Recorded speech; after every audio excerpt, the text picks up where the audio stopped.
Pozdrav! Svi imamo različite kupovne navike. Neki radije kupuju navečer, drugi pak uz jutarnju kavu, trećima opet najviše odgovara kupnja tijekom radnog vremena.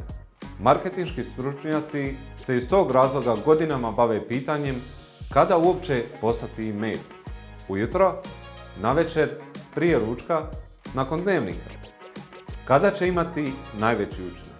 Prilagodbom dana ili sata slanja možemo brzo utjecati na prodajne rezultate kampanje. Izazov je u tome da ta promjena odgovara samo jednom, obično najvećem segmentu naših primatelja, a ne svima.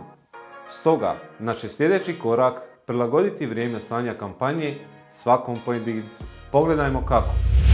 Optimizacijom vremena slanja e-maila svakom pojedincu, vaša e-mail kampanja postaje efikasnija.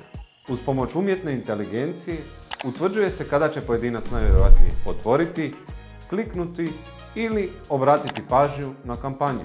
Vi odlučujete kada će kampanja biti pokrenuta, a sustav će u sljedeća 24 sata automatski poslati poruke određenim pojedincima. Sustav iz ponašanja i promjena navika vaših kontakata cijelo vrijeme uči i tako neprestano prilagođava i poboljšava vrijeme slanja.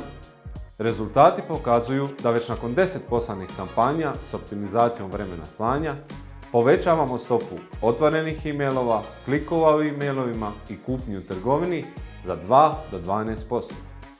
Tako, neka to bude sve za sada. Sljedeći put pogledat ćemo kako povećati prodajni učinak vaših redovnih newslettera. Vidimo se!